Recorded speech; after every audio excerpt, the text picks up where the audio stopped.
It's midday in the town of Yaoundé, Central Region, and same time in Douala, Littoral Region. Ladies and gentlemen, you're welcome to the Midday Bilingual News. Pascal Tanke, bon après-midi. Good afternoon, Glory Mala, mesdames, messieurs, bon après-midi et bienvenue aux 12h bilingues sur Équinoxe Télévision.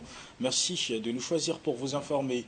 Eh bien, l'ouverture de ce journal a guidé dans la région du Nord Cameroun l'affaire présumée, la paire de viols présumée de 3 garçons issus du couple Eric et Dora. Nyazoke connaît des lenteurs judiciaires selon les parents. Le dossier piétine devant les juridictions compétentes tandis qu'ils disent faire face également à des tentatives d'intimidation. Ils appellent d'ailleurs à l'aide afin que la procédure puisse avancer dans des conditions qu'ils jugent équitables. Des précisions avec Joël Essingé et Gizogo. Dorette et Eric Nyazoke crient au scandale devant le cas de leurs 3 garçons victimes de sévices sexuels. Déjà plus de 2 ans, nos enfants mineurs ont été abusés, violés dans l'enceinte de l'établissement public primaire par des enseignants et des non-enseignants qui entraient dans l'enceinte de l'établissement. Alors que les 2 époux se sont tournés vers la justice, ils vont pourtant vite déchanter. Les enquêtes ont été bâclées au tribunal, tout est bloqué. Nous avons écrit au ministère de la Justice, à la présidence, au ministère de l'enseignement de base. 3 enseignants sont interpellés d'entrée de jeu. Après 48 heures de garde à vue, ils sont déférés devant le procureur et libérés sous caution. Il se trouve dans cette affaire qu'y compris des magistrats, selon les accusations, se trouvent incriminés. Le juge d'instruction qui a libéré les enseignants, lors de la première audition de mon 2e enfant, il est directement identifié comme étant le proxénète en chef. Il venait chercher 3 frères, 3 enfants qui ne lui appartiennent pas dans une école, les mettait sur une moto pour les emmener. Des accusations que ces autorités judiciaires rejettent, parlant d'une affaire cousue de fil blanc. Toutefois, Dorette et Eric Nyazoke ont dû faire face à des menaces. Pour une situation de 2 ans où j'ai reçu une attribution préfectorale du domaine privé de l'État, on m'a porté plainte au civil pour cette erreur. Une personne, une famille s'est présentée qu'ils ont un titre sur l'emplacement. Et depuis plus de 2 ans, ça tourne en rond au tribunal de Guidère. Impuissant, le couple Nyazoke en est réduit à appeler à l'aide tout en dénonçant l'attitude d'une délégation du ministère de l'Éducation de base rendu à Guidère pour cette affaire. On m'a dit de façon ouverte et directe que cette affaire, je vais la perdre et que le ministère public est assez puissant. C'est donc une famille abandonnée à son sort qui essaye de se tirer de cette mauvaise passe.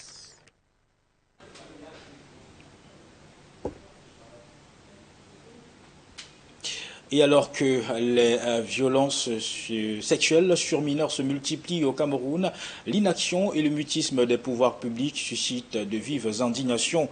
Face à cette crise silencieuse, la société civile monte au créneau et exige des mesures urgentes pour la protection de l'enfance.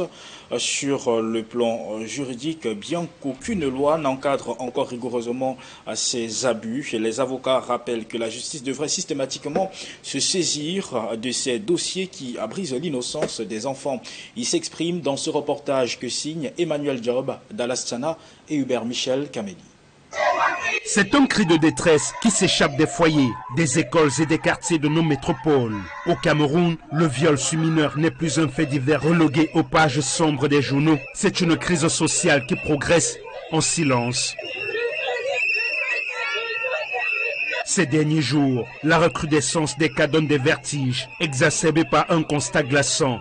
Près de 90% de ces agressions sont commises dans le cercle familial ou de proche voisinage. L'agresseur n'est pas un inconnu de passage, c'est un proche, un protecteur supposé. Rien, je dis bien rien, ne peut justifier que des pères, n'est-ce pas, en viennent à s'en prendre violemment et surtout sexuellement aux enfants. Nous avons comme impression que la société s'est complètement délitée, au point où plus rien n'est sacré. Pourtant, face à cette tragédie qui brise l'avenir de la jeunesse camerounaise, les pouvoirs publics s'enferment dans un mutisme qui confine à l'indifférence, provoquant la colère de la société civile. Ça dure un moment que les viols sur mineurs se multiplient, et donc il n'y a pas de fait concret qui puisse dissuader, n'est-ce pas, les violeurs. Le gouvernement doit aller au-delà du fait de communiquer. Les vies humaines sont protégées par le gouvernement. Et précisément du président de la République, le gouvernement devrait avoir une machine solide, n'est-ce pas, pour attaquer ce problème-là et trouver des solutions durables. Sur le plan juridique, rien de spécifique pour ce qui concerne les enfants de moins de 16 ans. Un vide juridique sur lequel il faudrait mieux s'y pencher, explique maître Fabien Keigné. Vous en arrivez à l'article 347 qui parle d'outrage à la pudeur sur une personne mineure de 16 à 20 ans. Vous voyez comme dans cette hypothèse, là il est dit que les peines de 287 les auteurs de viol, des peines allant de 5 à 10 ans sont doublées. Il en résulte que les enfants sont exclus. Donc le législateur n'a même pas pensé, pour vous dire le caractère abominable de ces gens, que des êtres humains normaux en viendront à s'en prendre aux enfants de 3 ans, de 2 ans, comme de 5 ans, de moins de 16 ans, comme on l'entend. Donc sur ce plan, il y a un vide juridique pour dire que le législateur, un temps soit peu, n'a même pas imaginé. Lenteur administrative, pression familiale pour étouffer les affaires et arrangements à l'amiable continuent de vider les lois de leur substance. Lorsqu'on est dans des sociétés normales qui sont bien régulées sur le plan judiciaire, lorsque ces faits se passent, les seules personnes, les seuls interlocuteurs de la société devaient être les représentants de la justice, que sont les procureurs, que sont les procureurs généraux et surtout le ministre de la Justice. Ces associations de défense des droits de l'homme et des collectifs citoyens interpellent directement l'État. Ils réclament une tolérance zéro. Ici, la question n'est plus de savoir si le système doit changer, mais quand il se décidera enfin de protéger ses enfants. À Douala, des femmes leaders et entrepreneurs réfléchissent sur la place de la femme africaine dans les espaces de pouvoir et d'influence. Au cours d'une table ronde organisée par Fusion Africa, elles ont notamment évoqué les obstacles qui freinent encore leur visibilité et formulé plusieurs recommandations pour renforcer leur présence dans les cercles de décision. La fleur signée Claude Equa et Thierry Romanus pour les précisions. Aujourd'hui, elles dirigent, entreprennent, créent des emplois et participent à transformer la société. Pourtant, malgré leur impact, de nombreuses femmes africaines restent peu visibles dans les espaces de pouvoir et de décision. Ce matin, lors d'une table ronde de travail, des femmes au parcours varié se sont réunies pour réfléchir aux freins qui limitent encore l'accès des femmes leaders au cercle d'influence et de décision. Au cœur des échanges, le manque de visibilité, l'accès limité au réseau de décision et la sous-valorisation de leurs compétences et de leur leadership. Le problème légèrement qui est posé, c'est que est-ce qu'il est possible à la femme, de par son impact, d'être plus visible, de ne plus se mettre en second rang, mais de se dire voici ce que je fais et voilà comment je fais ce que je fais. La réalité, c'est qu'aujourd'hui, on a du mal à quantifier et avoir des données assez suffisantes pour nous permettre de savoir qui sont les femmes qui font des choses, qu'est-ce qu'elles font exactement et dans quel secteur elles évoluent. Ensuite, le deuxième problème, c'est qu'aujourd'hui, les initiatives féminines existent, mais ne sont pas forcément structurées et regroupées. Pour ces participantes, le problème ne réside pas dans le manque de compétences. La femme doit dégager une confiance en soi. Parce que généralement, lorsque l'homme lead un poste et lorsqu'une femme arrive au poste, on demande à la femme 10 fois ce qu'on demandait à l'homme. Ça, c'est naturel et c'est normal. Nous, aujourd'hui, le catch-up à faire, c'est de pouvoir prendre le poste, le mailler avec les compétences que nous avons, avec notre intuition très poussée, et apprendre à faire confiance à cette intuition à 100% et de transformer les limites en opportunités. Pour changer la donne, plusieurs recommandations ont été formulées lors de cette rencontre, notamment renforcer l'accompagnement des femmes, faciliter l'accès aux opportunités. Ces recommandations-là vont être partagées avec nos institutions partenaires. Elles vont être partagées avec les délégations régionales des différents ministères. Elles vont également être partagées dans le cadre d'un livre blanc avec les différentes entreprises privées. Des échanges directs, des propositions concrètes et une même ambition. Rendre visibles ces femmes qui contribuent à faire avancer le pays et ouvrir la voie aux générations futures.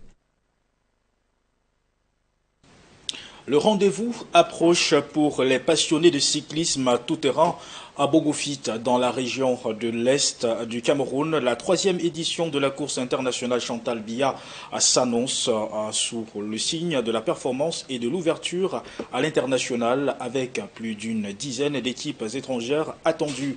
Précision avec Claude Equa et Fabrice Elungu. 12 km à parcourir à 6 reprises. Ce sera le défi proposé aux participants de la 3e édition de la course internationale de vélo tout-terrain Chantal Billard, prévue à Bagofi, dans la région de l'Est du Cameroun. Cette nouvelle édition ambitionne de franchir un cap avec une ouverture plus marquée à l'international. Les organisateurs annoncent une participation étrangère plus importante, avec au moins une dizaine de délégations attendues au départ. Les pays, c'est la France, c'est le Burkina Faso, c'est la Suisse, c'est l'Égypte, c'est le Maroc, c'est l'Érythrée, c'est la RCA, c'est le Cameroun même. Le circuit, c'est le meilleur en Afrique actuellement. Vous avez le circuit le plus sécurisé actuellement en Afrique, je le dis avec beaucoup d'assurance.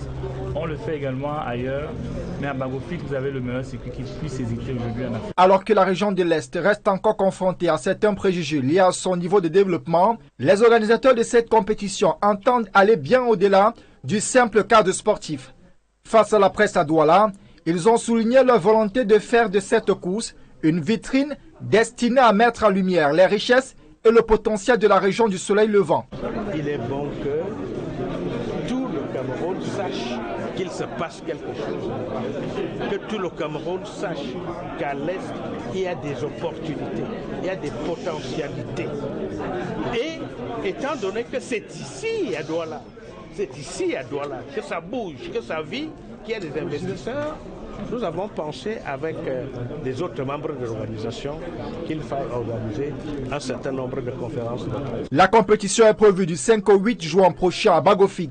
Le Cameroun, pays hôte, entend également fait valoir ses ambitions avec ses meilleurs cyclistes prêts à défendre les couleurs nationales devant leur public. Papier sur la course VTT à Bagofi qui met fin à la première partie de ce 12h. La seconde est en langue anglaise avec vous, Glory Mala. Good afternoon. Good afternoon to you, Pascal. Thank you. Ladies and gentlemen, good afternoon. And thanks for joining us on the midday bilingual news on Équinoxe Television. And we are broadcasting live from the economic capital city, Douala. A viral CCTV video is helping security forces to hunt the main suspected of killing a Kohlberg's operator in the town of Limbe, southwest region last month. And according to security, to police officers, the main faces of the men were identified, and they are equally calling on the population to report any information on the suspect seen in the town of Limbe or anywhere in the southwest region. Smagic and Gabriel tells us more. The footage, which has spread widely on social media, shows two men on a commercial motorcycle. They were being chased by a taxi through GRA neighborhood in Bota Limbe, Fako Division. Security forces say these are the same men wanted for the murder of Ara Agbobawak Egbe, Epus Beche Agbo. She was popularly known as Miss Ara. Miss Ara was shot and killed at a close range on Tuesday, May 6, 2026, at the GRA junction. Eyewitnesses say armed assailants stormed her workplace, seized a bag containing cash, and fled on a motorcycle. Following the release of the CCTV images, security forces have raised an alarm. They are urging the public to be vigilant and to report any sighting of the two men seen on the motorcycle. The killing sparked protests in Limbe, with members of the Association of Mobile Money Vendors taking to the streets over the death of their colleague. Authorities say they are counting on public support to arrest the suspects and bring them to justice. Anyone with information has been asked to contact the nearest security post. The Minister of Basic Education, Laurent Serge Etundungwa, is calling on the family of Joyce Nawal and residents of Oja in the city of Yaoundé to remain calm as investigations are on the way into the alleged sexual abuse of the 2-year-old girl. The minister's appeal followed early morning tensions in Oja yesterday early in the morning as security forces were deployed to manage crowds protesting outside the school premises. Take a listen to him in the following excerpt. we are the governor, my colleague ministers who are here, and the other staff. We are the administration, and we have justice in the other hand. So, we came to be sure that what we were hearing about happened effectively here or not. The parents told their story, and the administration of this school told also its story. And what the president asked us to come and see is to talk with parents, with the administration, so that calm and quietness reign here. We ask for that because many pupils are still schooling here. According to what we heard here, this school is here from, I say, 2005 or 7. 2007. This school has been running here quietly. And we didn't come to replace the justice, no. We came to call order back, understanding for things to move when justice authorities are still following the file, and we will take care also that it has been resumed of the young kid who got what they told us.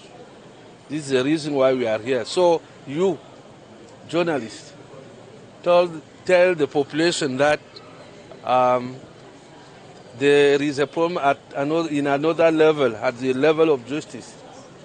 It's not a crowdy problem to move all around and try to induce riots here. We don't need riots. The president needs quietness. He needs calm here. This is the story. Thank you. Women leaders from various walks of life gathered at the Working Round Table yesterday, Thursday, in the economic capital city, Douala, to discuss on barriers keeping African women from key positions of power and decision-making. The main issue raised were lack of visibility, limited access to influential networks, and undervaluation of women's skills and leadership. Participants emphasized that the problem isn't a lack of competence, as you tell us. For me, Armstrong Sanda. Today, women lead, run businesses, create jobs, and actively participate in transforming the society. Yet, despite their influence and impact, many African women remain underrepresented in spaces of power and decision-making. The observation that we made is that women, they are doing things, they are innovating, but it's difficult to really quantify their contribution in our society. At a working round table in the city of Douala, women from diverse backgrounds came together to discuss the barriers that still limit women leaders' access to circles of influence and decision-making. At the heart of the discussions were the lack of visibility, limited access to decision-making networks, and the undervaluation of their skills and leadership capacities. So we don't need to fight with someone to explain our power, our empowerment. The problem now is to let people catch up that empowerment. We need to get it with our posture. We need to show the good at the right way, as we are doing. To moving things forward, several recommendations were put forward during the meeting: strengthen support for women, improve access to opportunities, encourage female representation, and create more spaces for expression and influence. For these participants, the issue is not a lack of skill. So our initiative is really about identifying them, training them, and then making sure they are visible where the opportunities and the decisions are made. They agree that direct exchanges, concrete proposals, and one shared ambitions to finally make visible the women who often work behind the scenes are necessary to driving the country and the Cameroonian society forward. And we come back to the celebration of the Feast of Deram as the spirit of faith, unity, and social transformation marked this year's Tabaski celebration in Mogode's far north region of Cameroon. Beyond the traditional prayers and rituals, the event highlighted growing reforms within the chiefdom, particularly aimed at improving the status of women. Residents say the changes introduced since the enthronement of Lamido Abubakar Fekal are gradually reshaping social and economic life in the region. Details with Innocent Aze.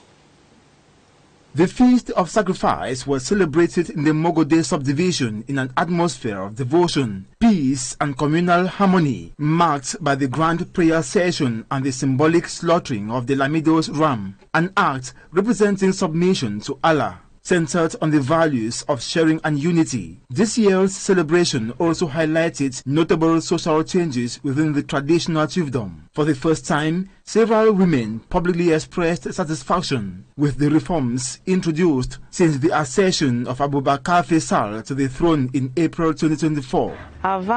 La vie était vraiment difficile pour les femmes. According to testimonies gathered, long-standing practices that had restricted women's access to inheritance and land ownership are now gradually being relaxed.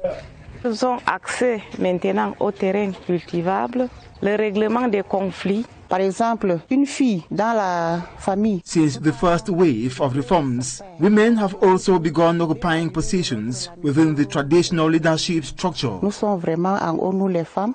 Les filles ont droit à hériter leurs parents. Les femmes ont droit à acheter le terrain, à faire autre chose. These changes have encouraged the growth of women-led economic activities, particularly in the production of local soap, oil, and glycerine, contributing to greater female empowerment. Following his accession to the throne, the Lamido Abubakar Faisal proceeded with the appointment of women to strategic positions within the chiefdom. Nous avons, je crois, 3 ou 4 femmes notables dans notre chefferie. The women are 4 in total. We are promoting women and youth entrepreneurship to drive the development of our community. Without women, we cannot achieve that goal. Sans les femmes, je ne crois pas qu'on va atteindre la croissance tant souhaitée, le développement tant souhaité. The population present hailed this year's Tabaski as a celebration marked by hope, social cohesion, and the gradual transformation of local social dynamics.